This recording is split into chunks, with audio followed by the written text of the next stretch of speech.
We're going to be talking a lot about Yorkshire this morning with you, but I wanted to talk about a call that we had yesterday from a lady called Navina, and it was about what she called no-go zones. This is in the wake of the riots that we've seen around the country, and she was absolutely certain, convinced, that around the country there are areas which are off-limits for white people. And she specifically mentioned the north of England.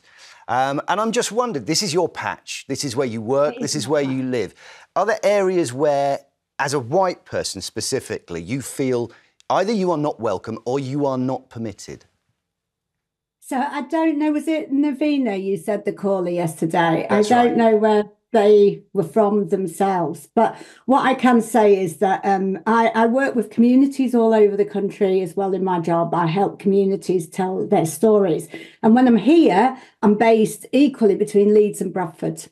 And I have never once in my life felt unsafe as a white person. That's all I can tell you. This idea that there are no-go areas, I absolutely have never, ever experienced it.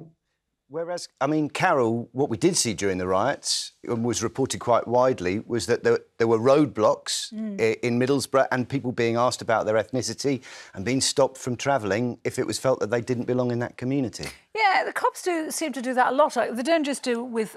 This is not cops, this is members of the public. Oh, I see. These are white guys saying, you look foreign, where are you from, show us your passport. Well, I mean, of course, that's not acceptable at all. But I know that police do it too, and they advise people not to go. They also do it with religion.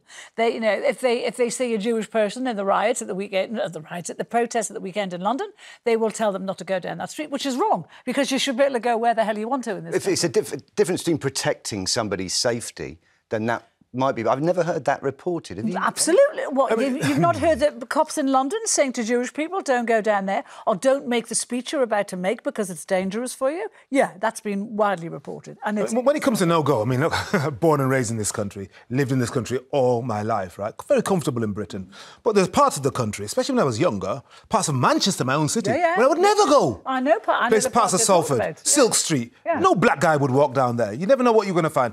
Pubs in certain parts of the country, Bury St Edmunds, sorry, you know, to call it out. But I mean, I would never go in those places because you never knew in parts of London. It certainly works you would the other way that's around. a racist pub. Yeah. Don't go down there. Be very, very careful. I thought I'd bring it up just because we got such a huge response to it yesterday, and I just think it's always worth trying to, bust those myths if people are labouring under an illusion. What's the part of Manchester that where white people might feel a little bit threatened? There are certain parts of Manchester, like in Oldham, Coppice, where there've been tensions in the past. But often this is as a result of historic grievances, or when people look and say there's more than a certain percentage of non-white people, that's a no-go zone, even if nothing's happened.